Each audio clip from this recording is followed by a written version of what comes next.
Hi there. Good evening. This is Issues in Ale with Michigan Public. I'm Lester Graham with the Environment Report at Michigan Public. This is Rob Green. Tell them who you are. I'm the executive producer. I'm the executive producer of Great Lakes Now at Detroit PBS. So the reason we're both up here is we're part of a collaboration called the Great Lakes News Collaborative, and that involves Detroit PBS and Great Lakes Now. Our station, and then Bridge, Michigan, and Circle of Blue, and our newest partner, the Narwhal, which is a Canadian environmental news operation.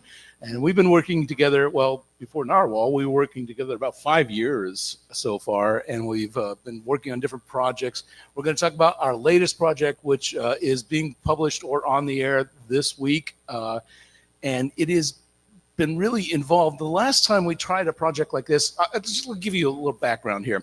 So when we got together, this was Mott came to us and said, hey, we want to hear more environmental news. You guys are the best around. Can you do this for us? And I'm like, well, sure. We've not done a collaborative on this way before, but I'm game. Let's do that. And so at first, we were sharing material. We'd do a story on the Great Lakes. Those guys would put it on their online platform. They'd do something. We'd use it. We'd use some video. They'd use some, different parts of what we have, photos and so forth. And then we decided some time ago that we really needed to do a big project. And so we did a big project called Water's True Cost. It was mammoth. It was way too much. But it also was pretty darn well received. In fact, Cindy Roper, where are you? Cindy, can you come up here for a moment? So we actually won a national award from the U.S. Water Alliance for that, and I'm going because she was there. So this Cindy is with NRDC, National Resource Development. What is it again? Defense Council, NRDC. Council. Yeah. So tell them what U.S. Water Council is and what the water prize is. Sure, I'm being put on the spot here. Good evening, everyone. I've known her that long. So yes, the last time we saw each other, actually. The U.S. Water Alliance is a very large national, collaboration of water utilities, environmental groups, and others that are looking for ways to really advance the idea of one water and of how we think about and value water in this country, how we manage it, how we use it effectively, and how we take care of people and places, ecosystems, et cetera. And so this award was really, there were 160 nominees that year for the award, and they were chosen for the work that they had done, as Lester is going to talk about here in a minute. So it's a really big deal, and I'm not shocked that you were chosen because of the quality of the work that you've done, but really wanted to give additional credibility to the idea that you all are honored nationally and really well respected for the work that you do. See, you got to have sources. You got to verify things. Because if I was told you that, it would have been okay, sure. Now, that was a really big project, and we let a year go by, and suddenly one of our colleagues, Brett Walton, said, we got to do another big project. And I have this idea about the blue economy. And, we started talking about what that would be, what it would look like, what we should encompass. And we all started pitching ideas about what we wanted to cover. And our colleague, Kelly House, was really involved in that. She's not here. She was supposed to be here tonight. She's terribly sick right now. And she said, if you really need me to come in, I could do that. And we said, no, stay home. Rob will take care of it. He'll carry the night. I am a poor substitute, but I'll do my best. So we worked a long time trying to figure out exactly what is the blue economy. And we were reading different pamphlets that were done in Michigan about the idea of the blue economy. And they felt, to me, I don't know about you, but they fell short. It was all about how do you use water and how can we profit from water. And I think there's so much more about how we use water than just profiting from it and using it. And that's what we've been trying to look at. what does water mean to the Great Lakes? What does water mean to Michigan or Ontario or any of the other Great Lakes states? When we first came up with this idea, what was your thought about it? My first thought, this was several months ago, and my first thought was that anything with the word economy in it was probably the right thing to cover. We had just had an election that turned on, one might say, the price of eggs. And if the price of eggs and the economy is going to put people in office who are going to enact an environmental policy or set of environmental policies, then people who are interested in the environment and those policies have to keep an eye on the economy. So I felt like it was important that we not, in the course of reporting environmental news, ignore the economic context for everything we were going for. So when the blue economy came up as a potential topic, I was in. Yeah, all I could think of, that is the most vague term I have ever heard. What are we going to do with this? What does it really mean? How are we going to deal with this? And everybody had a different idea, which was great, because now we've got a broad spectrum of stories, and for me, the first thing I thought about, what was the first economy for the Great Lakes? Well, it was fish and water. And so I worked on that. You guys worked on, tell them. We worked on data centers. Yeah. So you can see we've gone from fish to data centers and a lot in between. And it's been a really revelatory experience, because you're realizing not only have we used the water and used the resources, but we've also abused the water and abused the resources.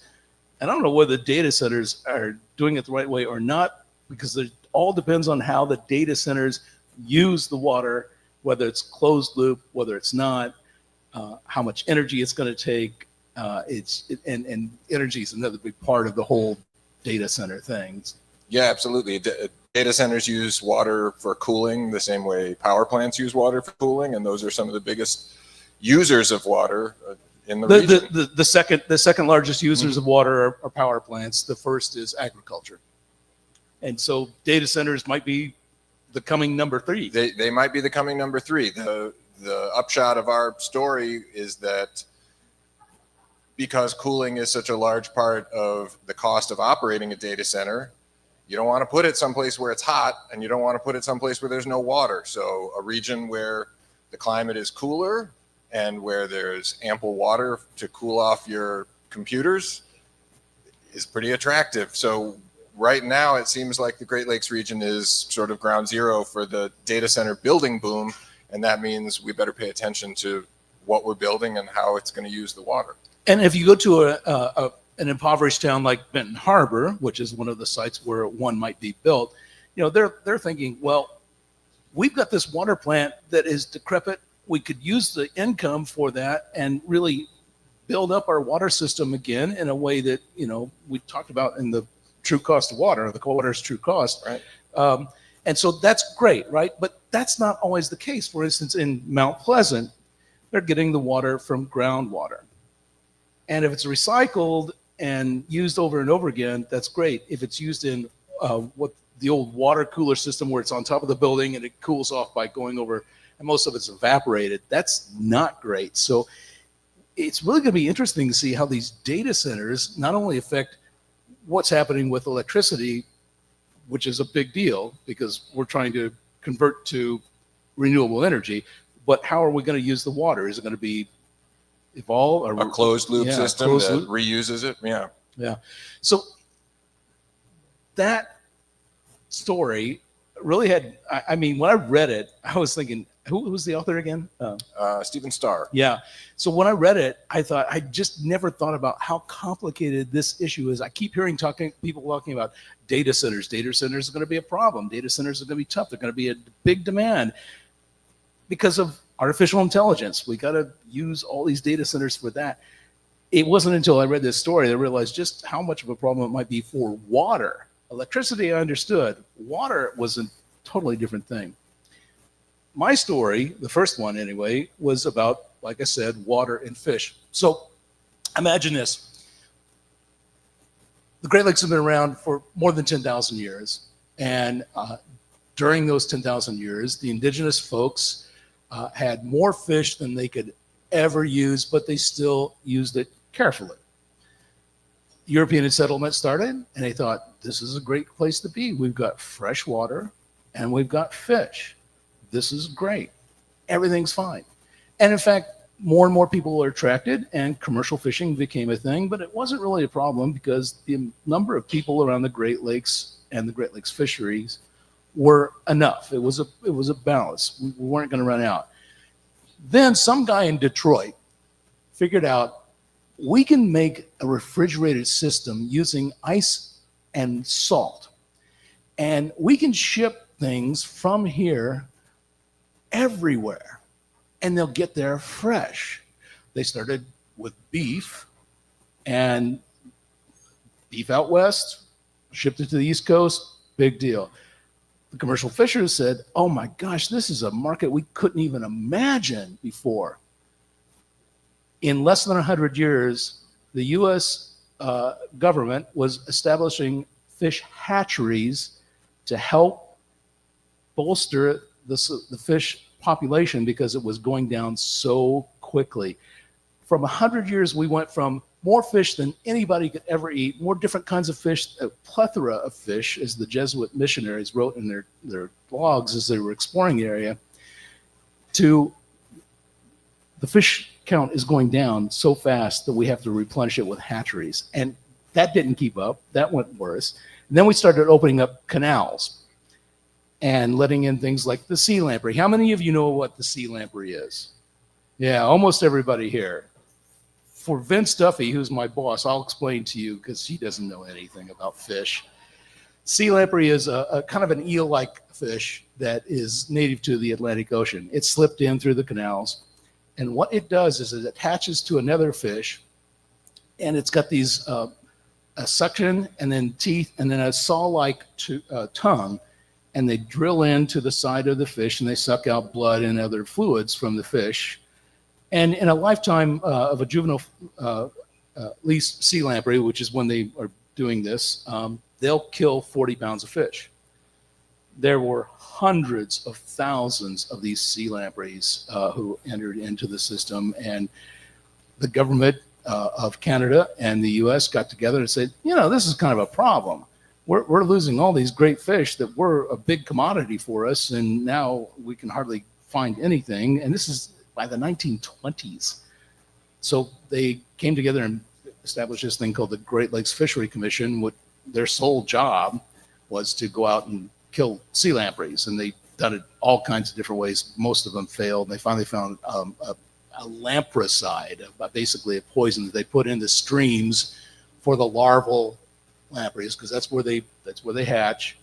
And they tried catching them in little weirs and putting the poison in there and killing them, and that really worked. It brought it down. Now, how do they know it worked? Because when COVID came, the guys who went out and did all that work couldn't get hotels, or there wasn't restaurants around, so they had a really reduced effort for a couple of years, and the sea lamprey population jumped up really high.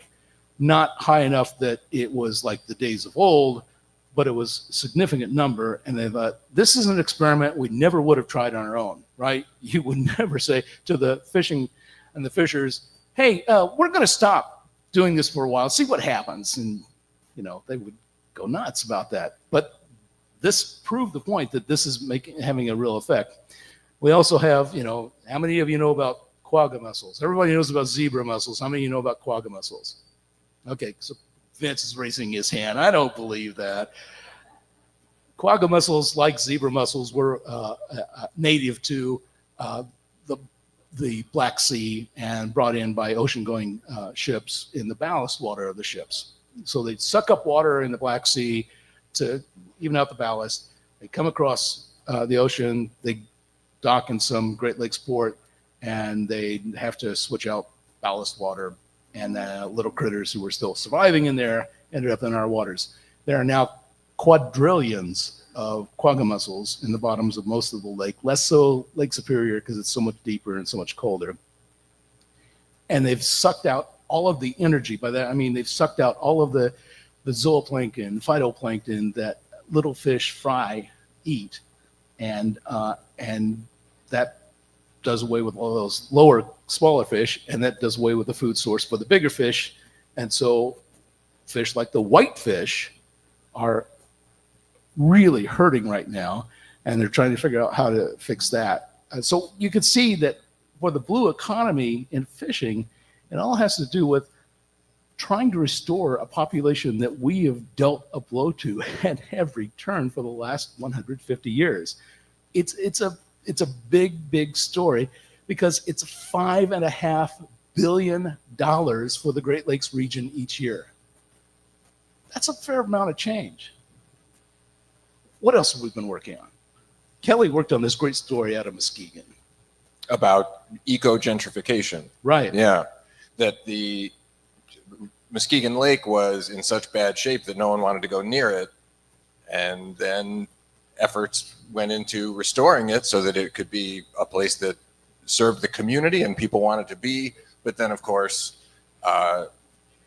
developers developed the restored land, and that threw things off balance in the local housing market, because there's sort of a lakefront class, I guess you could say, and the everybody else class, and it sounds like there's some concern and some resentment. Yeah, I mean, you're talking about, okay, so the Muskegon was so bad. The Muskegon Lake was so bad. It was one of the areas of concern. If you heard about those before, AOCs, basically Canada and the US got together and said there are 43 toxic hotspots that need to be cleaned up. And our US government passed a thing called the Great Lakes Restoration Initiative. And for the last several years, we've been spending a lot of money cleaning up those hotspots. And Muskegon's, almost delisted off the list now. And so it used to be a big power plant, a lot of old paper mills, a lot of industry stuff, because, this is why the Cuyahoga River and the Rouge River caught on fire. We were just dumping stuff in the lake because dilution is the solution to pollution, right? Except it's not. And so Muskegon was terribly, terribly polluted, and they spent years and years and years cleaning it up. And suddenly developers are going, hey, Looks pretty good. we could make some money here. And so rich people are coming in because they love that idea of being on Lake Michigan shoreline and buying their condos or their summer houses or whatever they're doing. Muskegon is broke. I mean, it's a poor town for the most part because all those industries went away and folded for whatever reason, for one reason or another, competition from other countries or whatever. And so we've had a fairly low income community for a long time. They can't buy those new condos and houses on the coast. In fact, they'll be lucky to maybe be able to be hired by some of those people to help out. And it's just really, it was our town. And suddenly somebody else really rich is coming in and saying, well, it's our town now.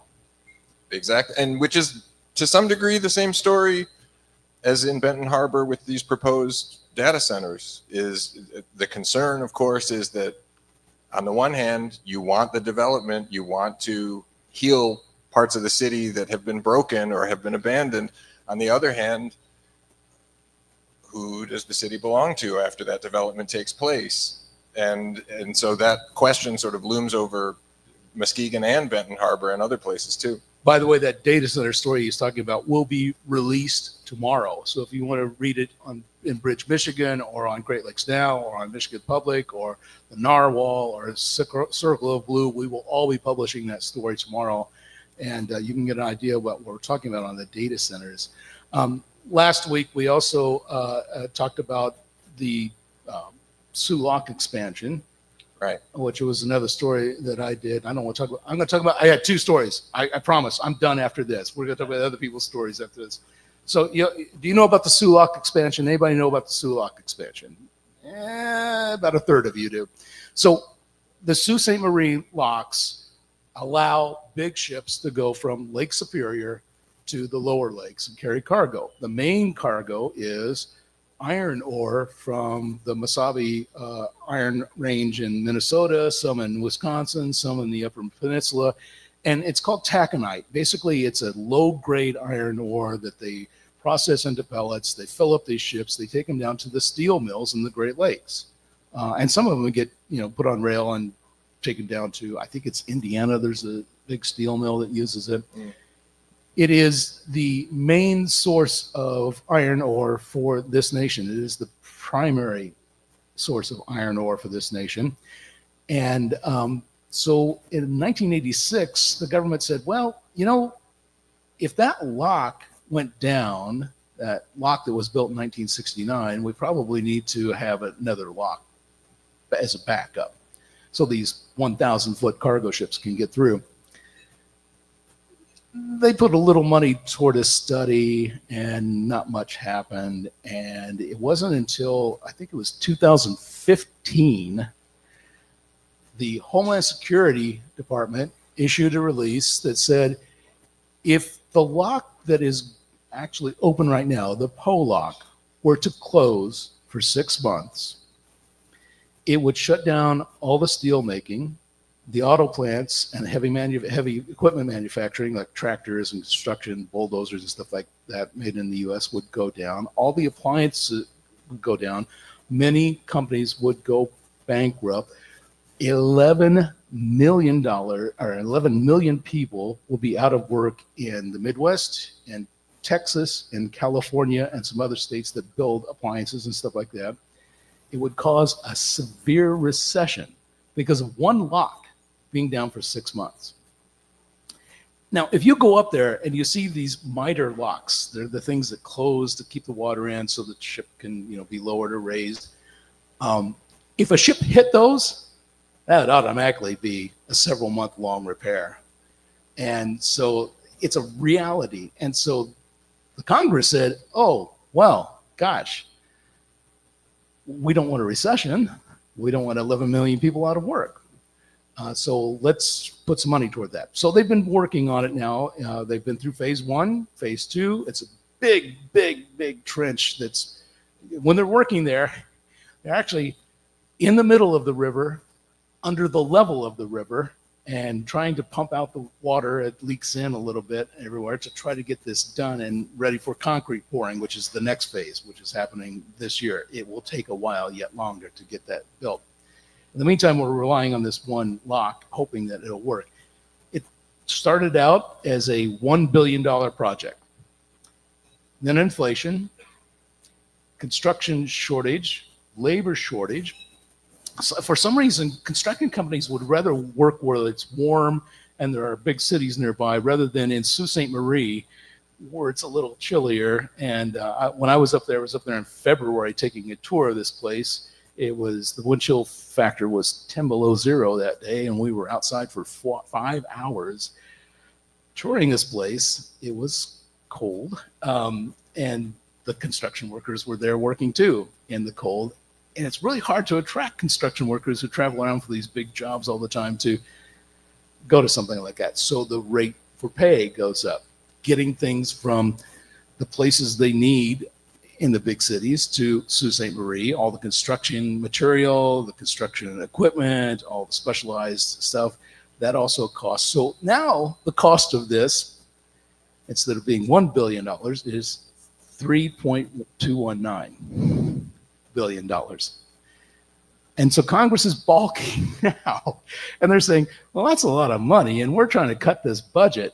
And we don't know if we can get that in the budget and pass it through the Republican Congress right now. And so the question is, we could be stalled on this big project that could cause a major recession because Congress is trying to debate what we're going to do with this. Now, to be fair, the Republican congressman in which the lock sits says the Army Corps of Engineers, which is in charge of all of this, does have the option of stealing from another project, and if that's less important, and finishing this. So he's not terribly worried. Senator Peters told me he's really worried because he doesn't know what the Trump administration is thinking from one day to the next. So he's very concerned about that. He's a Democrat though, so you decide whether that might be true or not. That story is another big blue economy story. I mean, I think it kind of gets lost because it's such an obscure thing. Who would have known that one lock would mean that much to the rest of the nation. Well, actually, You guys did. it's been known for a long time because back in World War II, there was a lot of concern that those locks would be bombed in order to shut down wartime production around the Great Lakes. And so a whole bunch of protective measures were taken in Sault Ste. Marie to protect those locks, including barrage balloons and things that seem hilarious and antique. But it was the best that could be done to protect vital infrastructure from a potential attack, because they knew that without that lock, the iron ore doesn't move, and without the iron ore, nothing gets made. I don't know because I didn't cover that aspect of it, but one of the Army Corps of Engineers folks told me there were 10,000 troops guarding that lock. Yeah. Yeah. So it's important, right? It's amazing, a piece of infrastructure, probably one of the biggest projects in the Midwest outside of the carp barrier, which is a whole other story. But it is a major piece of infrastructure, and it is important to all of the Great Lakes states and a big chunk of the rest of the United States as well. That story points to another reason that I feel like talking about the blue economy is important, and that is that, you know, we are all here in the places that we are, in cities that are where they are, because of the Great Lakes, and mostly because of Great Lakes shipping, which of course depends on that lock. But so many of the cities around the Great Lakes are at the mouth of a river where the river meets the lake, or some other sort of strategic or beneficial location. And that's because the industries that built the towns, the industries that brought the people here, all depended on either the water itself or on moving huge amounts of stuff, fuel, raw materials, to and from where they were on the water. So most of us can thank the Great Lakes for putting a town where we live, or putting putting our families where they are, in fact. And I think that your story about the lock sort of highlights that just how many people would be affected if that existing lock were to shut down. Have you read the narwhal story yet? I haven't. Oh well, okay. So narwhal has let's back up before, because they're a Canadian partner, right? We've been working with them for a little more than a year now. Really friendly folks, those Canadians, by the way. They're nice. And they're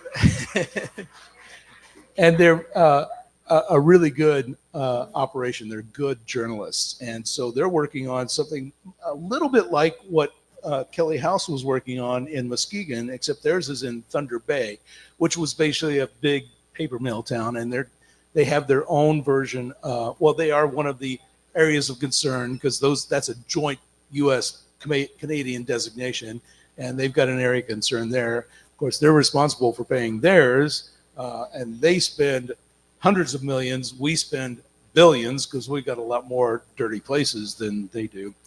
But they're finding that not the same problem that we're finding in Muskegon. They're finding that people there are overjoyed that their community that once was, very prosperous, but dirty. You couldn't go swim in the lake because you come out. If you did, you had to take a shower right away because there was stuff on you. There's just floating paper pulp and all kinds of chips on the bottom instead of sand. It was a mess. And now this is all being cleaned up. And basically the people who lived there, they're not attracting new people like the condos and things like that, but they're finally actually living the life they did. There's an old cab driver who was telling the reporter, when I was really little, our parents and our grandparents used to talk about how beautiful this place was. I'm 60 and I've never seen it beautiful until now again. And so that gives me hope that, places like Muskegon, we still have two big areas of concern in this state. One's the Rouge River, and the other one is the Saginaw Bay. And while we've got most of our others cleaned up, they say those two might be approaching cleanup in a decade or more, because especially Saginaw Bay, because it's getting worse and worse and worse because of agricultural pollution. And they're also starting to get the same kind of cyanobacterial, well, not exactly the same. There's lots of different kinds of cyanobacteria, the blue-green algae that Erie's mess with. You know what I'm talking about? Yeah. So they've got a different kind of cyanobacteria. It kind of sits on the bottom there. And it's also causing a lot of problems for fisheries, and you don't want to go swimming there and things like that. So Saginaw Bay, instead of improving as they've tried to make improvements, has been getting worse because the problems have changed. And it's now more of a problem with agricultural pollution. This is the thing about the Great Lakes. We've got this great gift, and we found every way possible, and some completely unintentional and some completely intentional, to mess them up. Absolutely. I mean, if you look back in history and think about when Chicago turned the Chicago River around so that they wouldn't be drinking water from a part of Lake Michigan that was polluted with the city's own sewage, it tells you just how long we've been abusing these lakes. Can I tell you a story about that? Absolutely. So I wish you would. They reversed the rivers. They reversed the rivers so that the sewage would go down the Des Plaines River into the Illinois River and eventually into the Mississippi River. I'm originally from the St. Louis, Missouri area, and it is legendary there that when they opened that up, cholera outbreaks in Peoria and St. Louis skyrocketed because they were being affected by Chicago's sewage. So again, you fix one problem and you cause other people problems, or you just don't think it through to begin with, and thinking, hey, if we keep putting this sewer out in the city, out in the Lake Michigan, and that's where we get our water. I mean, it reminds me of John Wayne movie where they're at a Civil War encampment, and the captain's talking about putting the latrines over here, and John Wayne looks at him and says, I think you'll find the coffee tastes better if you put it down here. I mean, we've never learned that lesson. No, we just look at the lake and say, it's so big. What could possibly happen? So we've also got, so like I mentioned at the beginning, Brett Walton of Circle of Blue, who I think's a damn genius. I mean, he's really bright. And this guy has spent his entire career only covering water. That's his thing. That's all he covers is water. Really good, helps us understand some of the intricacies of Washington and what's going on there. He's going to have the last piece, which comes out on Thursday, about water tech. Now, I've not seen the draft of that yet. Have you? No. Yeah, so I can't even speak to that. But I will do this. You've probably heard from me, certainly, and from Rob maybe, enough already. We love to take questions. And since this is such a broad series and such a big idea, concept, the blue economy, we'd love to hear from you and what you have in mind, what you want to know about. So can we have somebody with the mic? There we go. Colleen's got it. All right.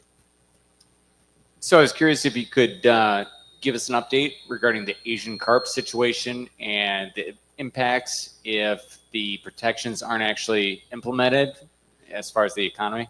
Actually, last week, the Trump administration issued a memorandum supporting it. Now, they're still playing a little politics because Governor Pritzker in Illinois has really been attacking Trump on a regular basis, and that's getting under Trump's skin. So he put some deadlines on Illinois, who was holding up that project by not purchasing some land because they didn't believe Trump would actually allow the money to come through to put that barrier in place. So that may be working itself out because the memorandum says if Illinois buys the land, we order the money to be released to build that barrier, and the money's coming from Illinois, Michigan, and the federal government. Is right. That right? I mean, I think Illinois and Michigan are each putting up like $100 million, and then the other $1 billion will come from the federal government. So about the barrier, I've been doing this for a long time, and one of my first stories was about the idea that if these invasive carp, the black carp, the silver carp, the grass carp, if they get loose from Mississippi catfish farms or from the farms in Arkansas, so each fish has a different thing. So in catfish farms, they wanted the black carp because the black carp eats mollusks and snails and things like that. And the catfish were being stunted in growth because of a parasite that lived in snails. So they imported from China black carp to eat those snails. The big worry was if those fish ever got loose into the Mississippi, it would ruin the mollusk population. They also worried a little bit about the grass carps, but the grass carps seemed to be harmless. You know, they were using them in golf ponds. They were using them in some fish farms to keep the algae down. So it seemed like, you know, what harm could they do? And they were, at that time, weren't they supposed to be unable to reproduce, the grass carp? Exactly. They were called diploid. So they were sterile, they thought. But it's like, it reminds me of the Jurassic Park movie where, somehow they ended up breeding anyway, and nature has its way. Life finds a way. Yeah, exactly. And the same kind of thing happened there. Now, my first story for those of you who remember the Great Lakes Radio Consortium at Michigan Public, my first story on that was the big concern about the black carp getting loose and ruining the mussels. Nobody at the time thought that was going to be an issue because they can't breed anyway. The silver carp we haven't talked about, that's the one that jumps out of the water when the boater goes by. And we don't know how much harm it might do in the Great Lakes, although, being out with a motorboat and getting slapped in the face with a fish that could break your cheekbones, that's probably not a great thing. But the main concern is the grass carp and the, what's the silver carp, the black big carp? head. The big head, the Yeah. big carp. And so the first barrier that was built in the same area, the Brandon Road area near Joliet, was not a carp barrier. It was a barrier to keep the round goby that had infested the Great Lakes from getting into the Mississippi River. It failed completely. Round goby got around that thing in no time. So they built a second barrier with the idea of stopping these invasive carp. And now they're building yet a third barrier with all kinds of bubble curtains and sound and all electrification and all this stuff for it's 1.3 billion now, I think is the latest price. Soon to be 3 point something, you think? Yeah, like the Sulaks. So it might work. Everybody's hoping it will work, but there are 17 other entry places along the Ohio River and other places that can get into Lake Erie or other places. Now they're putting up berms and things like that to try to separate these floodplains. But it seems to me this $1.3 billion, and this is just me, a reporter who's not an engineer, not a scientist. It seems to me, though, they're going to spend this $1.3 billion to delay an inevitable problem. And so I keep wondering, why are we spending $1.3 billion if we're not certain? Because we've got these other entry points. And, in Toronto, they're still selling live carp to communities to take home and kill and fillet. In the U.S., you can't buy a live carp; it's against the law. And so we still have common carp you can buy in Toronto. What carp are they selling in Toronto? I believe. I'm just as curious as you are. I believe it's a silver carp. Oh wow! Yeah. And there's a thing, there are a number of Asian communities in Toronto, and a Buddhist practice, I am told, is that you buy two fish, one to eat and one to give back. And so for a while, they were finding silver carp in that area. I believe it's silver carp. Don't quote me on that. They were finding one of these species of carp in Lake Erie, or I'm sorry, Lake Ontario, and that was a problem. Now, they didn't breed there. They didn't end up multiplying, so it hasn't happened. But it could have really easily. I want to know what happens if the bighead and silver carp get into the lake. Who wins, the invasive carp or the invasive mussels? Well, so the black carp eats mussels. but right. they don't go as deep as quagga mussels do. They might tear up the zebra mussels, maybe, who knows? But they're also riverine fish, and so these fish can get up into our trout streams, and that would not be good. No. Well, maybe If they're eating all the food, the trout don't have anything to eat. I mean, I feel like the answer to the math problem you gave us is that we're spending whatever billion dollars because every year there's $5.5 billion spent on the Great Lakes fishing. You caught that, didn't you? And I'd rather have That's why you're the 5.5 executive producer. than 1 point something. Yeah. So, any more questions, please?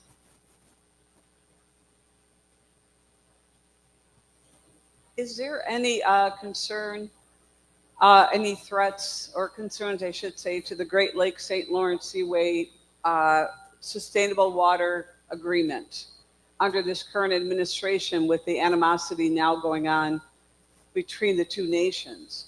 Are any concerns right now or any hint of trouble with that, or is it still going strong?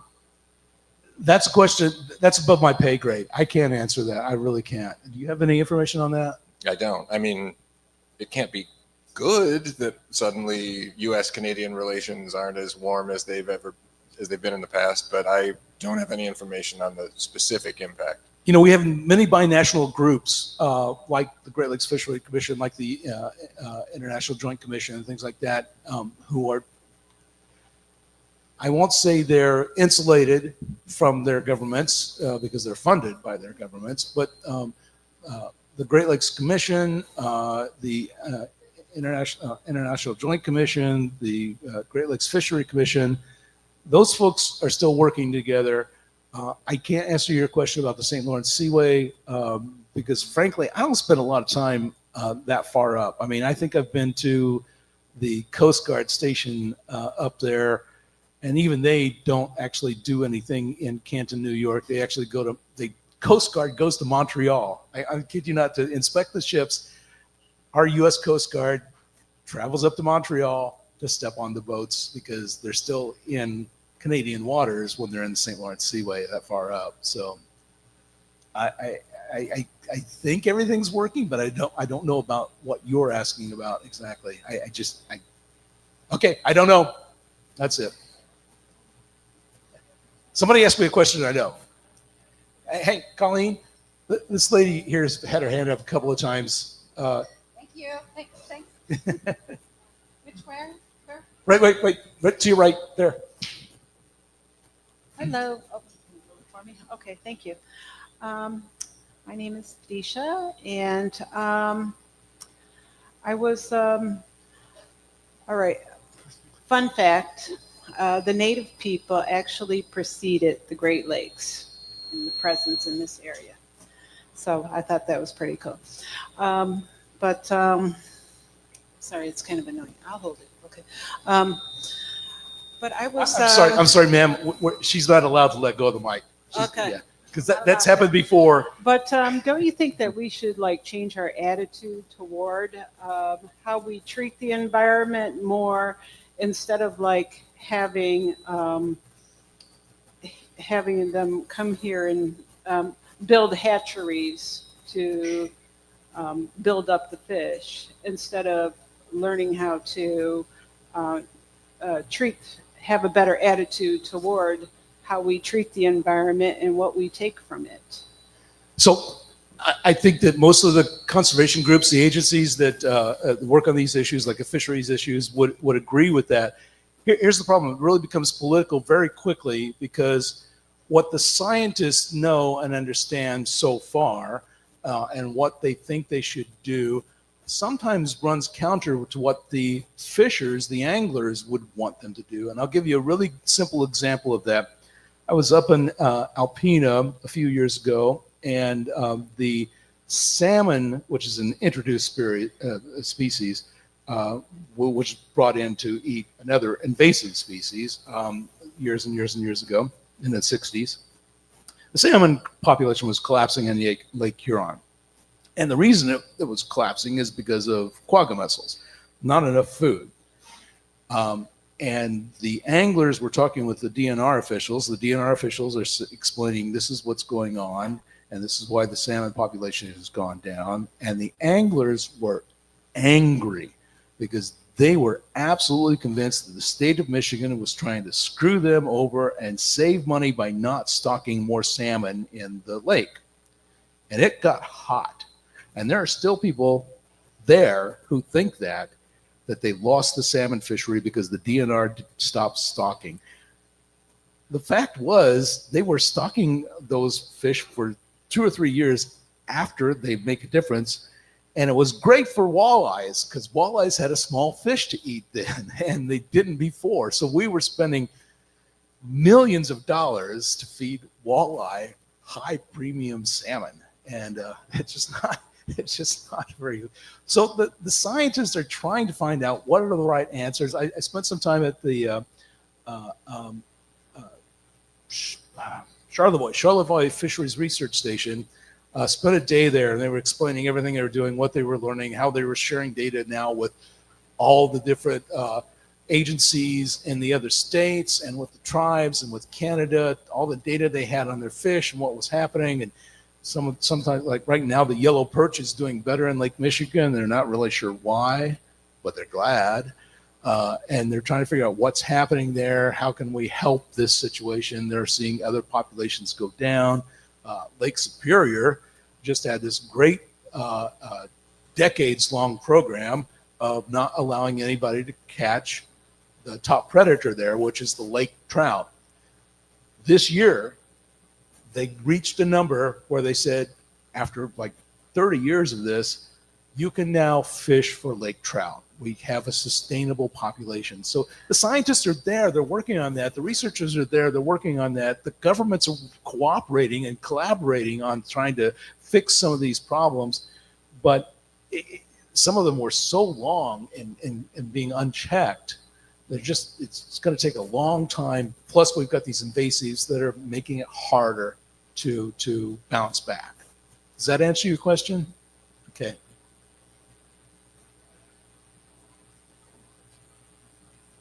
Oh, not her. She's a friend of mine. She's a friend of mine. Oh, hi. Hi. I want your best good news story about the blue environment in Michigan.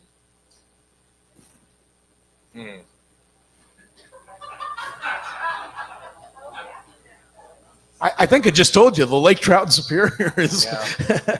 and there's more yellow trout. I will tell you this story. So we're very concerned about the cyanobacteria, the blue-green algae in Lake Erie, and it's really messing things up in the Western Basin. The other side of that is there are more nutrients in the rest of the lake because of all this farm pollution that's going in there, so the phosphorus and the nitrogen, and it all doesn't get stuck in the Western Basin because the Detroit River comes down and flows out across the lake. The walleye fishing for the last 10 years has been the best it's been in 50 years. There are the guy who is the Sea Grant, Ohio Sea Grant leader, and the Ohio State University, University of Michigan people here, the Ohio State University guy who runs Stone Lab is the same guy. His name's Chris Winslow. And Chris says that it's amazing. And when he comes down to open the Stone Lab, which is on Gibraltar Island, which is near Put-in Bay, not too many international politics here. True. It's a minefield. And he says, I go there in the spring and I see North Dakota, South Dakota, Virginia, West Virginia, Kentucky, Tennessee license plates on the back of these boat trailers. All these people are coming in with their money to fish for the walleye. Charter boats are just making great money there because they haven't made a lot of money because the walleye population wasn't that plentiful until it started to grow 10 years ago. Now, they do have sporadic problems with the yellow perch population there, and that's mainly because there's a little bait fish called the emerald shiner, which is not doing very well in Lake Erie. But yeah, the walleye are just blowing up in Lake Erie. That's a good one. And there are spotty good stories. I think there are tons of good stories. I mean, we've actually hinted at a few of them here. that the bad old days were at the low point was in the 20th century when we were still dumping things into the lake and into the lakes and treating them really like a sewer. And ever since 1969, when the famous Cuyahoga River fire sort of kickstarted the U.S. environmental movement, things have been moving in the right direction. There are real headwinds like the invasive mussels and things like that that create serious obstacles to putting things back the way they should be. But all the areas of concern that have been delisted, that's great news. And all the fish that have been restored, even if they're not back to the levels that we want them at, considering the invasive mussels and the other things, they're doing great. So the lamprey having been knocked down to the levels that they're at, these are all really incredible achievements. And it's not, we don't live in a world where we can achieve something and then go, we're done, it's perfect again. But that doesn't mean that they're not achievements. So I think there's tons of good news about the Great Lakes and things that people are doing to fix the problems that have been created over the years. And if you don't fish or you don't like white fish on your plate, there's another thing that is happening that is pretty amazing. He just mentioned the Cuyahoga and how it caught on fire. In Cleveland right now, they have this huge renovation project going for a series of parks and greenways all along the Cuyahoga because it's clean now. And they're making it a recreational area. Same thing is happening in Toledo. They spent like $500 million making this greenway area. Detroit has its River Walk, which is beautiful. You haven't been down there. It's great. It's fantastic. And so what used to be our backyards where we dump stuff have now become our front porch. And that's from John Hardig, a book John Hardig wrote. It's basically, we're saying, we're not ignoring you. We're not turning our back on the rivers and the lakes now. We're actually turning to them because of their beauty, because of what we want to appreciate them. We want to give our people places to recreate instead of black mud and garbage and stuff like that left behind from past decades of pollution. We're making a change as a people and saying we can't do that anymore. We want to enjoy these benefits that we've been given and clean up our mess and use this. So one of the things that we still, the Clean Water Act basically said, can you eat the fish? Can you swim in the water? Those kinds of things. And we're getting there in some places. Still have a hard time with swimming in the water sometimes. It's an issue because of E. coli bacteria. But things are getting better. I mean, in my lifetime, things have improved a lot. I'm 65, right? Things have improved a lot in the Great Lakes region. Agreed. It's true.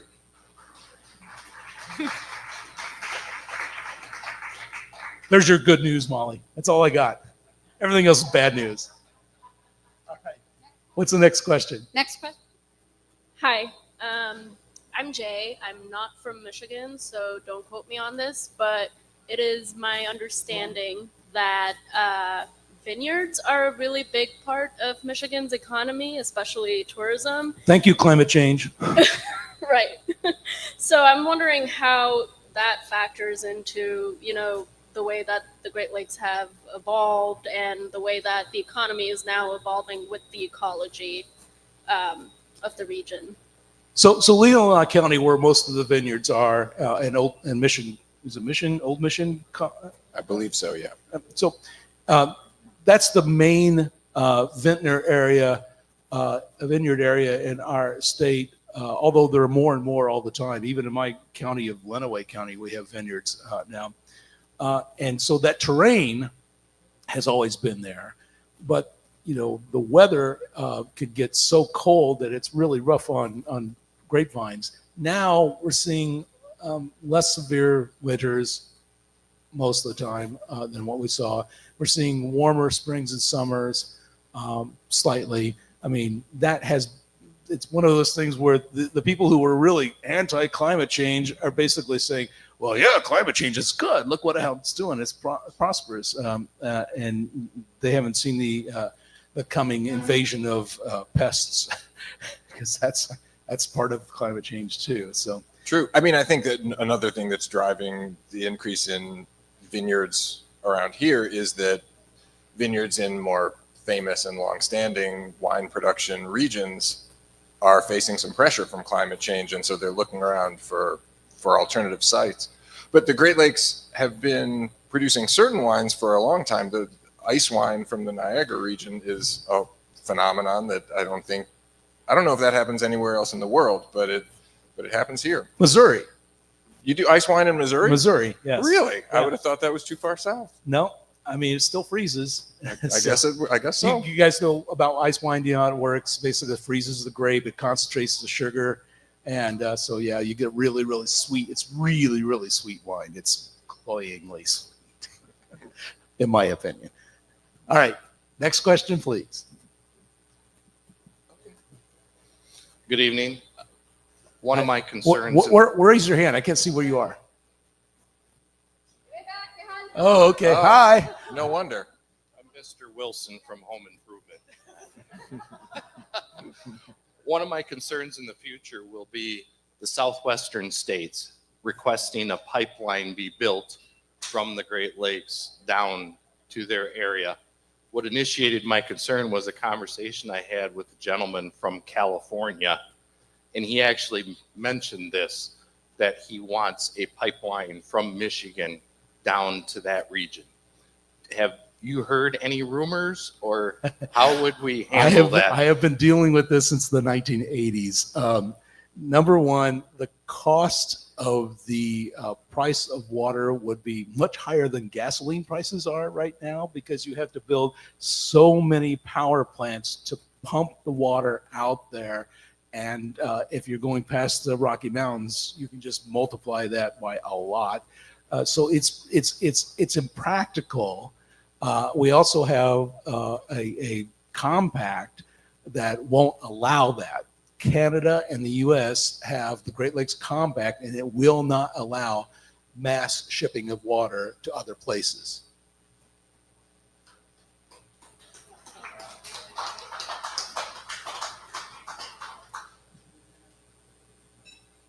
I'm over here at the bar.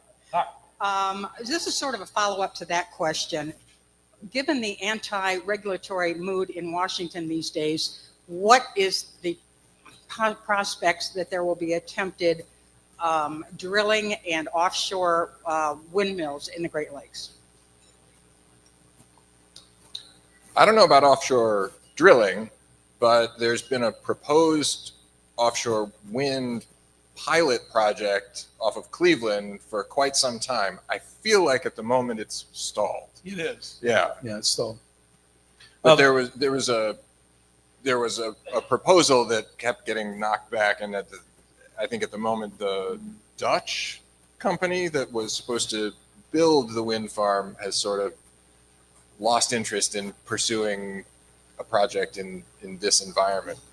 Also, there's a lot of places to put wind turbines on land, and I think to some degree people have just thought that in this region anyway, that's easier politically. I was just talking to I did a big series on where we're going with renewable energy, which I put a lot of work into that. That thing felt like a lead balloon. It didn't get any response at all, because I think it said some things that people didn't like. And one of them was this professor from the University of Michigan said the smartest thing Michigan could do would be offshore wind turbines. I don't think that'll ever happen, because I don't think anybody, the same reason it didn't happen in the Cape Cod region for so long, nobody wants to have their vista ruined by windmills. Now, I personally, in the Dutch regions, they love those windmills because it tells everybody, hey, we're getting this really cheap power in a really clean way. And so I understand not wanting your vista, your scenery, the horizon cluttered by something, but I guess it's where are your priorities? I don't know. And I'm not taking sides on this one at all because I can see both sides really clearly. But I don't think it's going to happen in, not in this century, I don't think. I'd be really surprised. The other part of that was the other part of your question was, actually, what was the other part of your question? Drilling. Drilling. So Canada already drills in the Great Lakes. They get natural gas from Lake Erie and I think Lake Ontario. They've been drilling forever. We have in Michigan a ban on that, and I think that it may be the rest of the states have something similar to that because I don't know of any Great Lakes state that allows it. But they're doing it in Canada, and they do it in a way that it's called slant drilling. They don't go and drill down in the water. They go offshore like a mile or two and they slant. And the big worry is that gas will get loose and get into the lakes. They're so far under bedrock that that's not possible. So the Canadians have been doing it for decades and have had no problems as of yet that I know of. I don't think anybody's going to go for that in the U.S. None of the Great Lakes states will. Seems doubtful. Seems like a tough sell.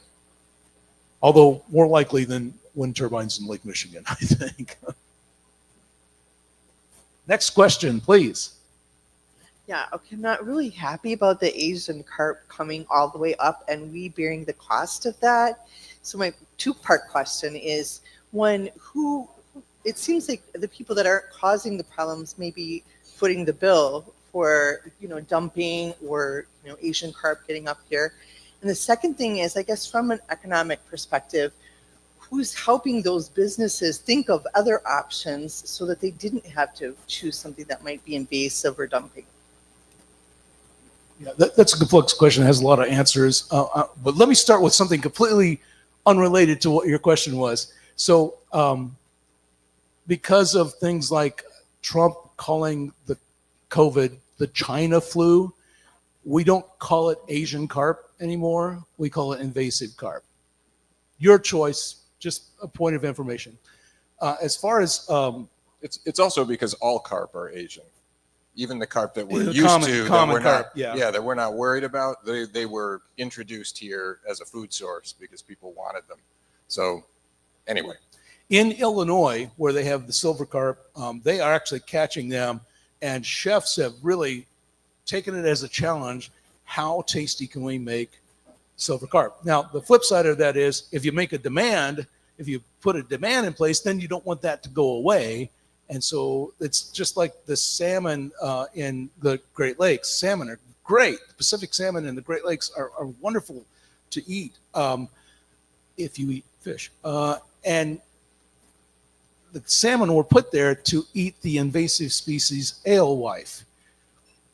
Almost job done because the alewife population is collapsing, and so is the salmon population collapsing. But we have such a demand by anglers who love to catch those salmon, by businesses who love to have those salmon on their plates at their restaurants. It would be really, really bad for a lot of folks if we lost salmon. So they're demanding that we keep this introduced species in the Great Lakes if we can. If you build a demand in the Illinois River for silver carp, which is tastier than buffalo or common carp, and not quite as muddy tasting, you're gonna have a problem there too. Did I answer your questions? Okay. Great. Yeah, hi. I have a question. We're talking about the blue economy here, and I haven't heard a single word about Nestle bottling water. And how is that affecting our blue economy? They're extracting a limited resource. It's like mining coal or something like that. Once it's gone, it's gone. I think most people understand that. The state of Michigan increased the permit a little bit, I'm told that the measurements they use basically have to do with, does it affect the streams in the area? Well, we're talking about groundwater, and so it's a resource that takes 500 years to soak down and replenish, and we are, because we're farm country up there, we're not letting that water soak in. We're putting it into drainage ditches and stuff like that and getting it to run off as quickly as possible. I have done a lot of stories on that. It's not been a issue lately because I think it ran out of steam because it didn't look like the state was going to do enough adequately. They did, though. The new company that bought the Nestle company, what is it? Blue something. I don't remember. Triton. Is that it? That sounds right. Yeah. So they did not go ahead and go for the advanced increase that Nestle had approved. They decided, we don't want that kind of grief. We'll stick with what the take is right now. It's still a take, though. It's not replaceable. We're getting rid of that water faster than it can replenish itself. It's not a good idea in the long run, but somebody's making a lot of money right now. And I've been guilty of buying a $2 bottle of water that is 2 cents of tap water. I mean, seriously, it's only 2 cents of tap water, and yet it's convenience. You're buying convenience. So I don't know. We use too much bottled water when we could use a water filter at home or something like that, which is what I keep telling my wife.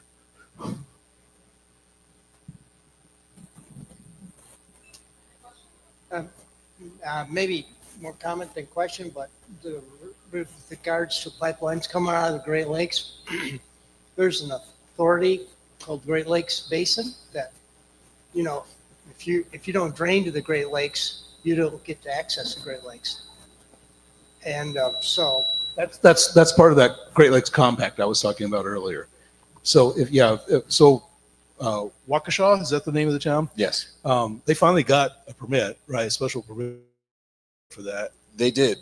I feel like it was last fall that they finally started taking water from Lake Michigan. But they have to make sure that at least 90% of it gets returned back into the basin.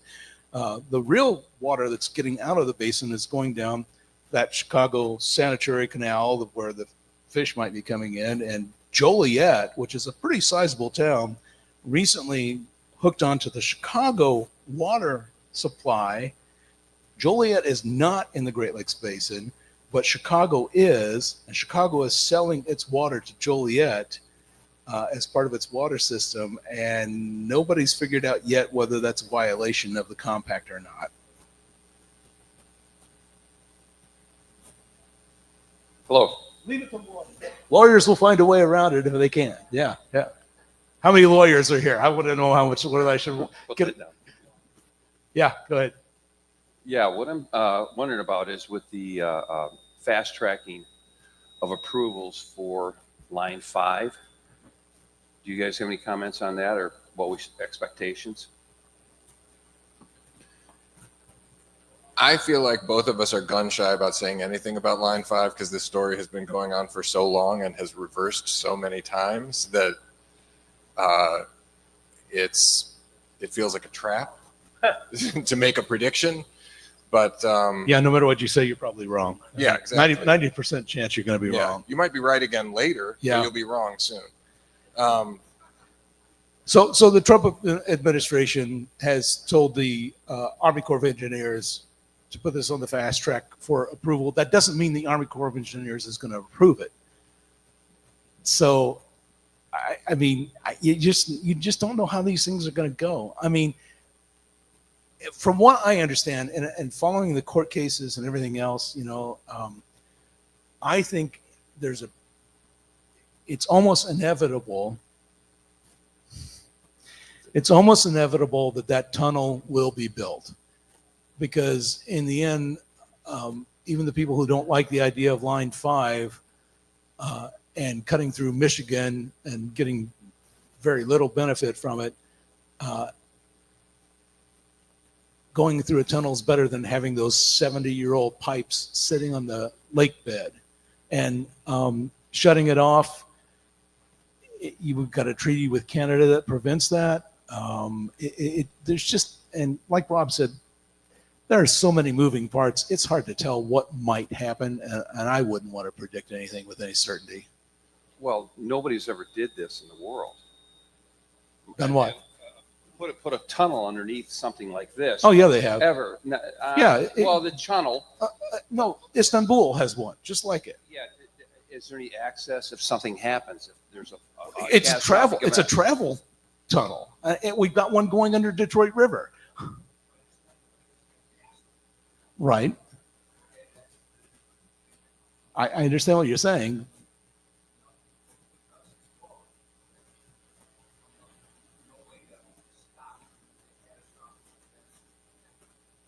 I'm not going to argue with that.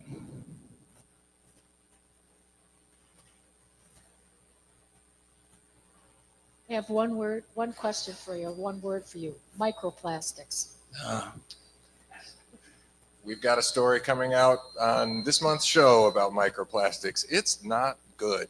It's not a good situation. Let's see.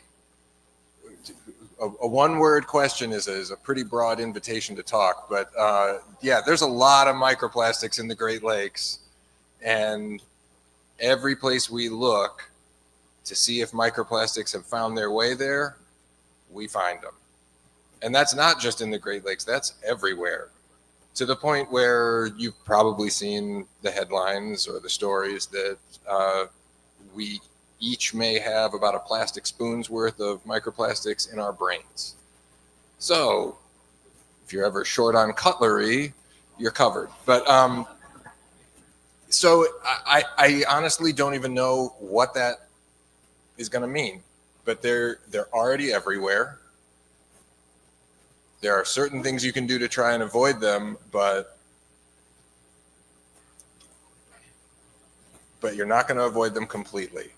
The best way to deal with a problem like that, because you can't clean up the whole world piece by piece, is to stop the plastics from getting into the environment in the first place.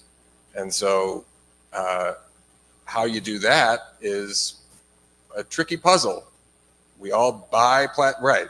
We're all less than a few feet from plastics right now, and we buy more every time we go to the grocery store, every time we go anywhere. We're wearing plastic. So yeah, I don't know. We did a story that's in this month's show. It'll be on a week from right now, and I sort of ended that story trying to leave people on an up note, and it's not easy because there's tiny invisible plastic everywhere you look, and that's just how the world is. Sorry. So I have no solutions, but three little stories. The first one is they did a study out of the University of Minnesota, and they went around to 10 Great Lakes cities and sampled the tap water, and in the same town sampled the brewery's beer. And the amount of plastic varied from town to town in the tap water, but there was no correlation between the amount of plastic in the beer and in the water. Sometimes the beer had more, sometimes the beer had less. So I did a series of reports, something called the Cheers to Michigan, and I was at Griffin Claw, and they do distilling and brewing. And I'm talking to the head guy there and said, why would this be? Why you guys think? He said, all the grain we have comes in super sacks. That's polyethylene. So all of our grain touches plastic. That would explain why it might be higher, but then the filtering process might explain why it might be lower. So it might be just in how they handle it at the brewery. That makes sense. The second thing I want to tell you is that in Canada, there's a young research PhD candidate who is working with a bacteria that eats plastic. He's using cup lids to prove the point. and it's been published, been peer reviewed, and it's not a fast process, but he thinks he can speed up the process for the bacteria eating plastics, which is pretty interesting, I think. It's fantastic and terrifying all at the same time. I know, exactly. And the other thing, and this is the point that I love.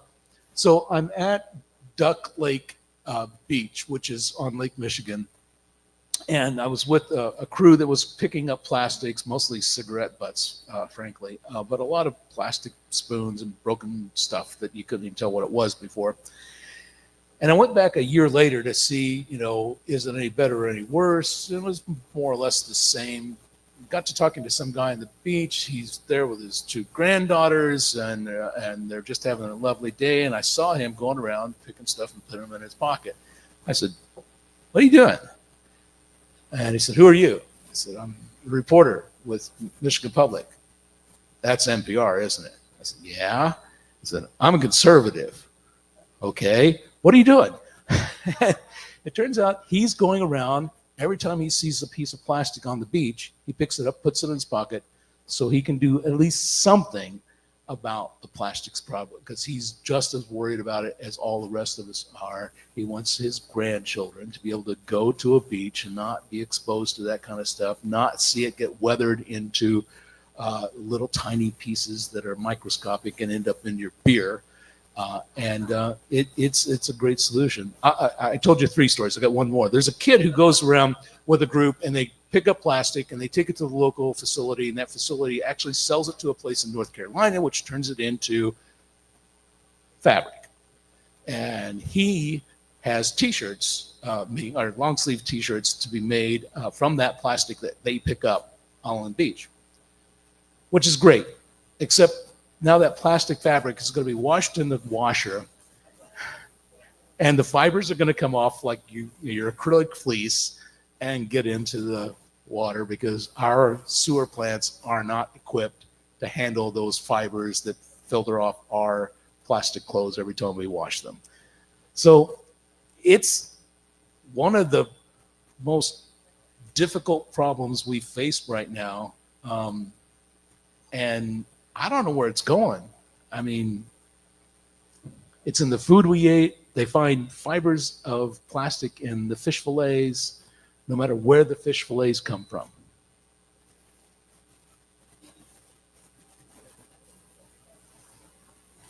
I mean, now or after somebody? Who wants to follow up that topic? I just wanted to follow up on something that this other gentleman asked about bottled water. I have heard many times it takes as much water to make the bottle as they put in the bottle. Is that true? I don't know. Me neither. Sorry. Yeah. I can tell you this much. Farmers also get the same permit, and they use a lot of water for watering their crops. And everybody says, well, that all stays in the basin. Those sprayers, 50% of those water in those sprayers, by the time it gets out and then on the ground, the evaporation is 50%. That water is not staying in the basin. It's not soaking back into the ground. Only half of it is. And so if anybody tells you that that is a harmless operation, that the farmers are doing no harm in using mining water from the groundwater, it's just not a fact, because 50% of that water is the clouds you see leaving the area.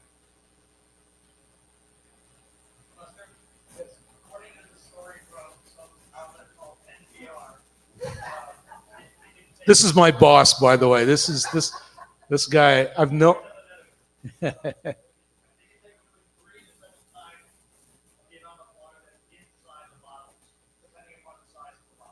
Oh wow.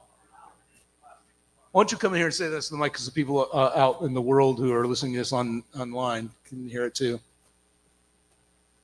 So I get to fact check Lester all the time.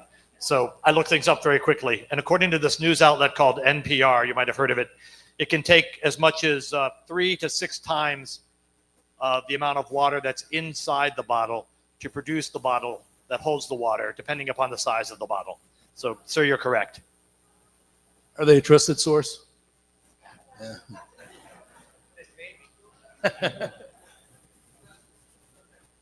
All right. Hi. Hi, thank you so much for this event. I've read that dredging is part of what's impacting the water levels. Obviously, there's other things impacting those water levels, but since we're talking about the economy and the price of lakefront property and the water itself, it seems like we all maybe need to get together on what's causing the water levels and what we can address in the short term and as well as the long term. So I've been covering the lakes for a very, very long time when they were really low, really high, and it's always, when they go down, it's blamed on dredging. No matter what, it's something to do with us. I have talked to so many engineers who look into this. I've talked to the Army Corps of Engineers. I've talked to private engineers. I've talked to academics. We don't have the capacity to dredge enough to make any difference in the level of the water. What does make a difference in the level of the water is it's going up faster, it's going down faster, the cycles are getting faster, the higher highs, lower lows, and the only thing they can come up with are the climatologists say, yeah, that's the climate. The 4 of the lakes are completely outside of our control. Lake Ontario is sort of kind of a little bit under our control because we can control how much water leaves Lake Ontario. The rest of the lakes, lake levels are determined in a huge tug of war between precipitation and evaporation. And obviously, the more precipitation there is, the higher the water level goes. The more evaporation there is, the lower the water level goes. Climate change turbocharges both of those processes. So this tug of war gets that much more power put in it. The forces are pulling in opposite directions harder than they've ever pulled before. And that's why we get much more rapid swings and much larger swings. Well, I don't know about much larger, but larger swings than we've seen in the past, is that those forces that are opposing one another are stronger now than they've been in the past. But yeah, man-made attempts to influence or accidental attempts, they're just too small to really do anything compared to those huge forces of evaporation and precipitation.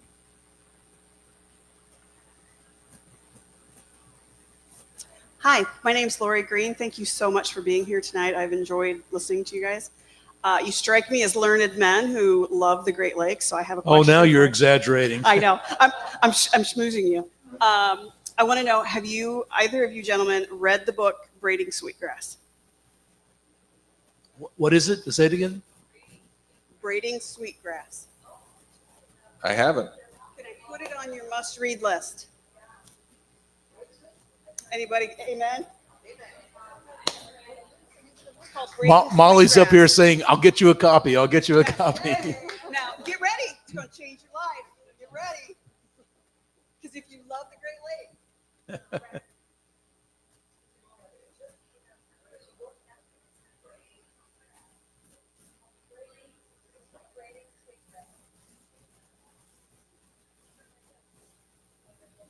Hey, Lester, we want to thank our friends that have been watching online. Anna O'Connell has been watching along with us, and Hi, Anna. she wants to know, we're going back to the colonies of bacteria that eat plastic. What do we do with the colonies of bacteria that eat the plastic? Well, it's all in a lab, a very secure lab right now, because For now. they need to understand how this process works. So it never I think it's Guelph University. I'm not sure. It's in Toronto or near Toronto, but yeah, it's a sealed lab right now because they don't understand the process completely. And so when you don't understand it, you don't let it out in the wild. So. Hi. So since we're here talking about the economy and cash flow and our lakes, where should we be investing to help promote the healing of our Great Lakes? So that's getting into advocacy. You should talk to my friend over here and ask her. I mean, I would love to tell you what the answer is. There are lots of answers. There are lots of places you could support, but it's not my job to recommend how you do those things. It's just, it crosses a journalistic ethical line for me, maybe not for you. I don't know.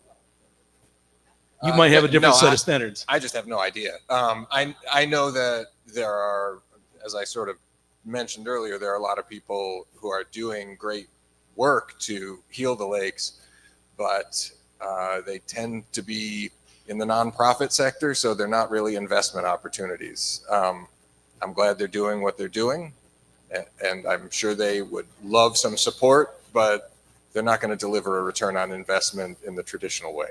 You know, the other thing we've learned about companies is that I'm reminded of when we were a national program for a hot moment, and we were looking for sponsors, and we were trying to be very particular about who we would have as a sponsor. It turns out the First Amendment, since we are owned by a university, doesn't really give us a choice on who we.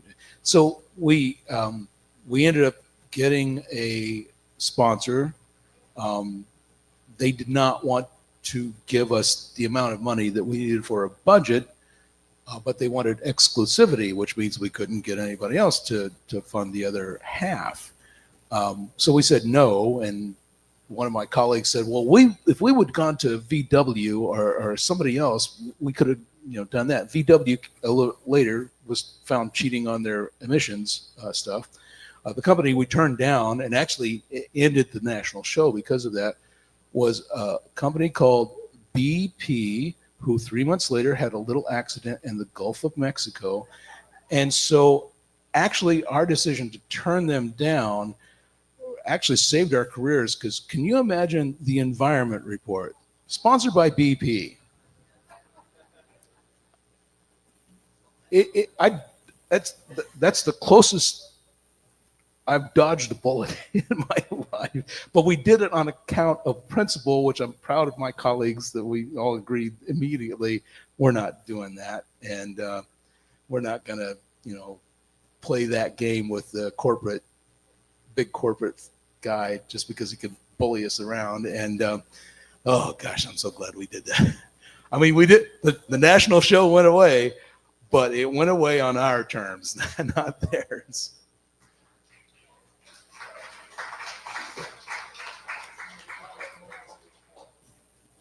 Would it have been your job to say brought to you by BP? I don't know how we would have handled that. We probably would have got the unknown voice doing that, I think. So, but yeah, investments are tricky because no matter if you think the corporation is great, you don't know what they might be hiding. So yeah, talk to Cindy Roper about that kind of stuff. That's beyond my pay grade. Raise your hand, Cindy. Talk to the folks, enlighten them. I can't. So I was just going to comment on that, and not in terms of supporting companies, but you touched on the fact that there are a lot of great environmental organizations that right now need this support more than others. One of the things that I've been doing in my retirement is working with a group called Friends of the Rouge, which is very much involved in rejuvenating and doing things to help the Rouge River watershed. There are a lot of those nonprofit organizations that right now are facing a lot of financial difficulties because a lot of grants for environmental work have been cut. So another great one in Traverse City is called For the Love of Water. Yeah. So they're very involved in great. Which gets to your line 5 question. Right. For the Love of Water is a group that really is fighting that. So those are organizations that could use your support right now because a lot of their funding is under threat. I can't support or go against that, but yeah, I think Steve's given me good advice in the past. So, all right. Any other questions? I got a couple of things I need to tell you about if we're looking for somebody else to ask a question. First of all, the next Issues and Ale is an It's Just Politics issue and ale. It's Wednesday, June 4th, 7 o'clock at the Lansing Brewing Company or online. You can join Michigan Public's It's Just Politics team of Zoe Clark. By the way, Zoe and Rick are just great people. I really like them. Zoe Clark and Rick Pluta, as they return to Lansing for our next Issues and Ale, they'll speak with a bipartisan panel of lawmakers and take your questions about Michigan politics. More information at michiganpublic.org/events. And also, I was talking to these folks earlier. They went on the Costa Rica trip with Michigan Public. We are going to have some other trips. And if you'd like to get involved in that, Michigan Public Travelers have some exciting trips coming up. And you can go to Yellowstone. That trip heads out west in August with Dustin Dwyer from Michigan Public is hosting that one. We have a few spaces left on that. We have a 9-day trip to Ireland, going to Dublin, Galway, Killarney, and other sites in Ireland. Morning Edition host Doug Trabou, who's just a fine guy, will be hosting that trip, and recently announced the European Christmas markets going to Prague, Vienna, Budapest with Vince, but they're nice locations. So for more information, you can go to michiganpublic.org/travel, or you can talk to Vince, and he might convince you that he's the okay guy to travel with. And as a reminder, just remember to listen for the Environment Report, visit Great Lakes Now, go to our friends at the Narwhal, look at Bridge, Michigan. Kelly House is doing some fantastic work there, and Circle of Blue is not only covering the Great Lakes, but they cover international water issues, so they're a worldwide publication. And what is this? Oh, a winner. You want to read this? Sure, what is it? Somebody won something. Okay, well, okay, yeah, I'm seeing. A tote bag. A tote bag. Good grief. How The come I TV didn't guy's know? going to give a public radio, a tote bag. That's great. All right. First and last name here says James Phillips. Where's James? Sounds like you're the owner of a beautiful tote bag now. All right, and we got time for a couple of more questions. I want to start with a comment. We're talking about the Great Lakes ecosystem. In my personal information ecosystem, Michigan Public and Detroit PBS are very, very important. And I understand you guys are sailing. Thank you. Thank you very much. Thank you. You may be sailing into some heavy weather for various reasons, and we'll all be better off if you come out healthy and resilient. Speaking of which, we talked a lot, you guys talked about different infrastructure we depend on, the Chicago sewer system, the Sioux Locks, Detroit Windsor Tunnel and all that. My understanding is all those things were built and designed with the thought that, well, it'll survive a storm we see once every 100 years, or a flood we see once every 100 years, which events are now happening every 100 months or every 100 days. So all these things that we just turn on the tap and there comes the water. What do we know about the resilience of those systems? Is anybody thinking about that?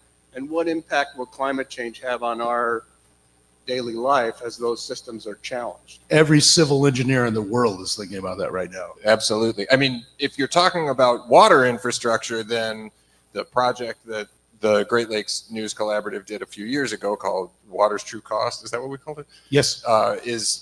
That's what it was all about. And the upshot of that is that at least in municipal water systems, the truth is that we build those systems, and partly because they're all underground and we don't see them, they're sort of out of sight, out of mind. And pretty much nobody has been putting away enough money to replace those systems when they reach their end of life. So, which is coming, obviously. So there are a lot of people who are in that world who are pretty concerned about how long those pipes are going to last. We just saw a huge water main break in Southwest Detroit, so we know what that can do. It can flood a whole neighborhood. And a breakdown really in any sort of water or sewer system is at the very least a huge inconvenience for people. Those systems are all aging, and yeah, we're behind everybody in the whole country, not just the Great Lakes region, is behind in figuring out what to do about that, because the obvious solution is to pay for replacement by jacking up the rates that go to ratepayers, but that's a political non-starter and would be a real hardship for a lot of people. So there's no easy solution, but there are a lot of people who are thinking about it because their jobs depend on it. As far as other infrastructure that's impacted by climate change, I don't know. Have you been covering that, Lester? Well, I was just, when he asked the question, I thought of a conversation I had with an engineer in Lansing. So Lansing, like a lot of cities, larger cities in Michigan, has combined sewer. That's the water that runs off the streets and the sewer go into the same pipe, and they, when the sewer plant backs up because of a heavy storm, sewage goes into the river, the Grand River in Lansing. And the question that they were doing, they're spending $5 billion in Lansing to separate their sewer systems. And the question they have is, engineers always look at history to determine how water is going to flow, how much water to expect. And with climate change, all of that's wrong. And they're like, how do we determine what size of concrete pipe we need to make sure that we don't have these backups? How big do we go? And it's just kind of a guess at this point because we don't have enough history and we don't know whether it's going to continue to change as quickly as it has changed. Another story that Peter Annan, who wrote a book about the Great Lakes, really good book, was telling me that in Stevenson, Wisconsin, or is it Stevens Point? Stevens Point in Wisconsin, I think it is. You know, I'm not big on my Wisconsin cities. Got me. Stevens Point. They had a big blowout, and they had to put a culvert in for a road.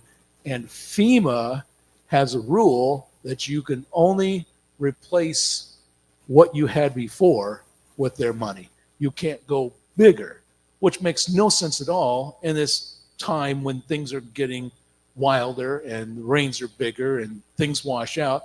So if you just follow FEMA's rules, in probably 20, 30 years, you're going to be blowing out that culvert again. So it's the government has not caught up, and the civil engineers are catching up to try to figure out, what do we do?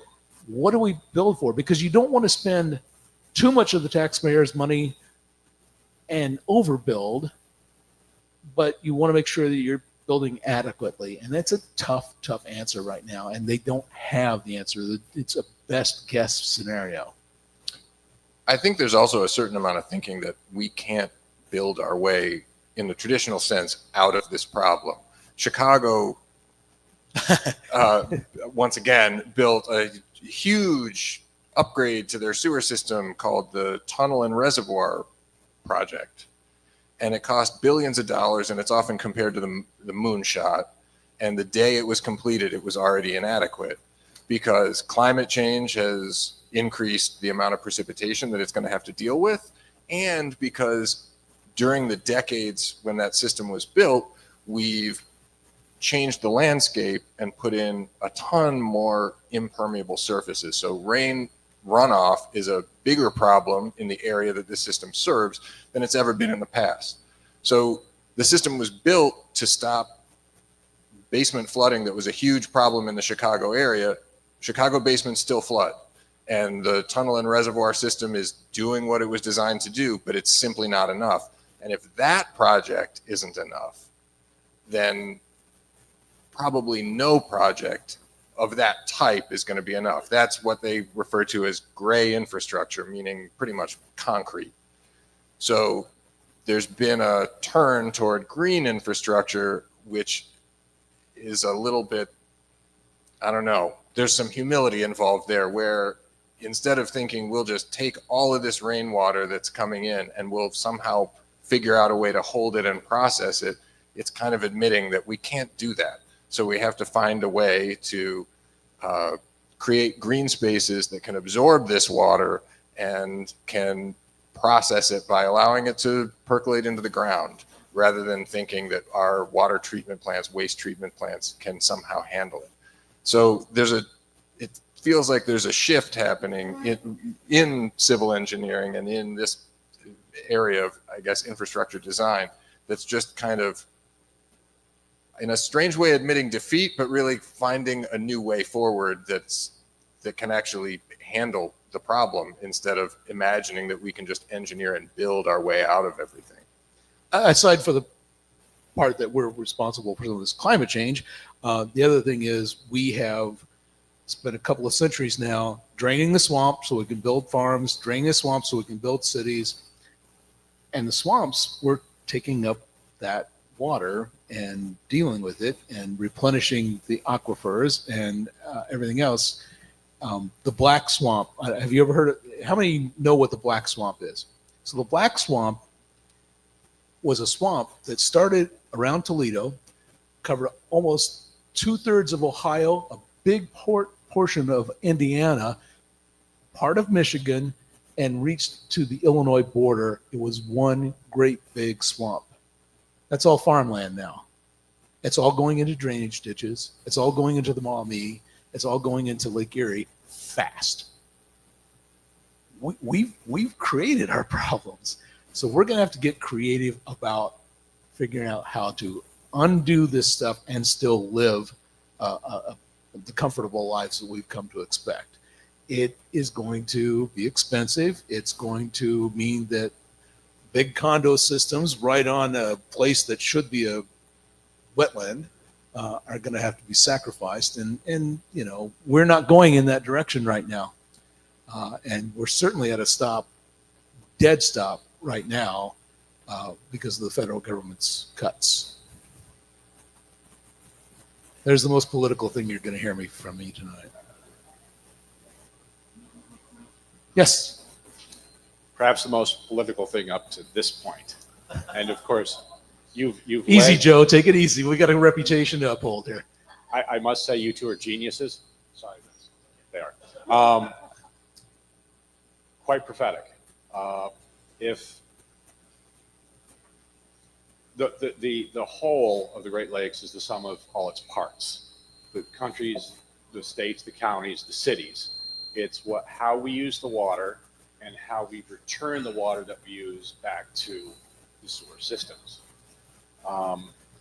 If I were actually a person who worked for a water and wastewater department, I would tell you that I would not be allowed to speak on their behalf.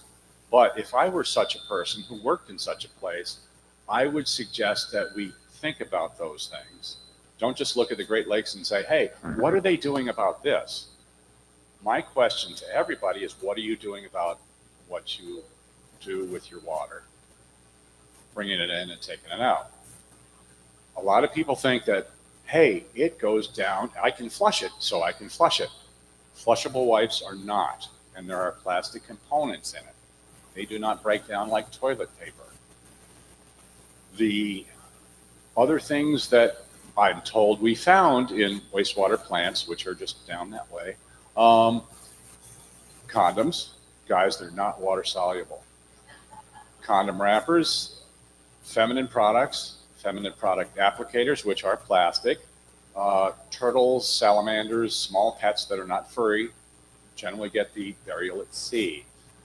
All these are filtered out and then dried out, wrapped in a big, huge plastic bag, and sent to a hazardous material waste site, which costs money because we have to transport it. I mean, those people there who work there have to transport it. And because it's hazardous, it costs more. And we have to protect that from getting back in there. So just because... All right, I'm going to be the hard case moderator. Yeah. Got a question in here? Yes. What are you going to do about that? We expect things of people in politics and our bold, intrepid reporters and commentators, but what are we going to do about it here, locally, in South Lyon? Yeah, I think the first thing that anybody can do is get better educated about how your local operation works, because different sewer plants are of different quality. Right now in my hometown, they're working to reduce phosphorus because they're on the River Raisin, which flows into Lake Erie. They're being required to by Eagle, and I'm all in on that. I'll pay my larger sewer bill to make sure that that happens. That has to happen all the way up. And the Grand River, I keep mentioning that again because I did a lot of work on the Grand River. So the big cities are working to fix their problems because they can afford to. Smaller cities can't, and the septic tanks don't. And so what you're doing when you leave Lansing, once they get all of their work done, the water in the Grand is going to be cleaner than it was 15 years ago or 20 years ago. If the next city is not doing anything, if all this the rural septic tanks are flowing eventually into the river, by the time it gets to the next larger city that draws its water from the Grand, they've got to work harder to clean that up to make it pure for their people, and then they will probably not have as good of a system as upstream. It just gets harder and harder by the time you get to Grand Rapids, and that's what I'm going to get to. The Grand Rapids folk are spending an immense amount of money to clean enough water out of the Grand to make it worth it. In fact, it got to the point where Wyoming said, yeah, we're not pulling water from the Grand anymore. We're going to set a hub out in Lake Michigan, and even though it's going to cost us a lot to build a long pipe to take care of our town, we'll just spend that rather than try to clean up this stuff. We've got to think about the next person using that water. We've got to get our cities, our small towns, to think about the next step. We've got to get the state to start thinking about, all right, we're the only state in the union that doesn't have septic tank regulations at all or inspections at all. It's completely up to the health departments. And, when the closer you get to local government, the harder it is to institute things because they're your neighbors. So we've got to start thinking about, what are we putting out there? And what are we allowing to get through our systems? What's the next town going to have to do to make that work? We can't just think about how cheap our sewer bill is. We can't do that anymore. We have too many people. We have to think about what's going out the pipe to our neighbors downstream.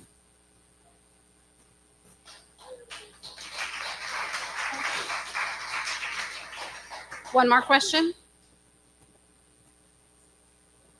One more? Okay. All right. So jumping back to renewables, I know we talked about offshore wind, but other water-related things. I don't know if you guys have heard whether there's potential for you got tidal generation, or I know there's one case of DTE and consumers have a large pumped hydro facility from many, many years ago, but I don't know how that ties in. Yeah, actually, that's the one at what is that town? Ludington Pump Station, which I just visited recently. It's a massive operation. It's also got some problems right now that the regulators are looking at, but that's beside your point. I saw an article today, and I forget what the source was, and I was a little skeptical because I didn't know the source. But they were talking about the amount of energy that is in the Great Lakes in wind and in wave action would manufacture 575 gigawatts of power, which is enough to supply power for the entire nation. Now, what you would have to do will probably not make very many people happy, but there are wave actions. I mean, Superior has a lot of wave action that you could tap into. Wind turbines we've already talked about and all the bad parts of that, but 575 gigawatts of power is unimaginable to me when we're talking about megawatts here. So in a plant, 300 megawatts is a big plant. It is. I mean, the first thing that occurs to me when you talk about tidal power or wave power in the Great Lakes is the same thing that scares people who are trying to put wind turbines in the Great Lakes, and that's ice. I don't know how big a challenge that is, or whether that. I've heard. Like I said, I don't know who did the study, and I don't know the source of the study. Yeah. I read it. I thought, well, that's interesting if it's true. I mean, it feels like there is a vast amount of energy. Just exactly how you would harness that and create a realistic power supply? That's a good question. I'm not really sure. If we're arguing about wind turbines in the Great Lakes, though, I'm going to guess that wave turbines or whatever they would be called would also be an interesting discussion. Yeah, there are some of those actually in some ocean areas because that, you got the regular tide, so you can predict it. You know what the power is going to be. You know what the output's going to be. You know what you can put in. We have to wait for storms, big storms. We have those. Ask the Edmund Fitzgerald. All right, is that it? Anybody else have any really important questions they haven't been able to ask? Oh, God, thank you. I was tapped. I don't have anything more. All right, well, thank you very much for coming. This is Rob Green with Detroit PBS and Great Lakes Now. I want to emphasize that this project is 5 partners. It's Michigan Public, it's Great Lakes Now at Detroit PBS, it's Bridge Michigan, it's Circle of Blue, and it's the Narwhal, and we've all been working really hard. All the pieces are not out yet. We've got about 2 more yet, but it's all online at any of our websites. You can find it. Look for the Blue Economy. Look for something like that. It's going to be named a little differently each place, but it's pretty easy to find because it's usually right at the top of the web page. So thank you. Thanks very much. And you'll be doing a live stream on June 4th, right? With us? Right. Yeah. Detroit PBS has an event coming up. On June 4th, there will be a live stream not only with Lester, but with other representatives of the other Great Lakes News Collaborative partners. That'll be on Facebook and YouTube and the evening of June 4th. Thanks very much. You guys have been great. Great questions. Thanks very much.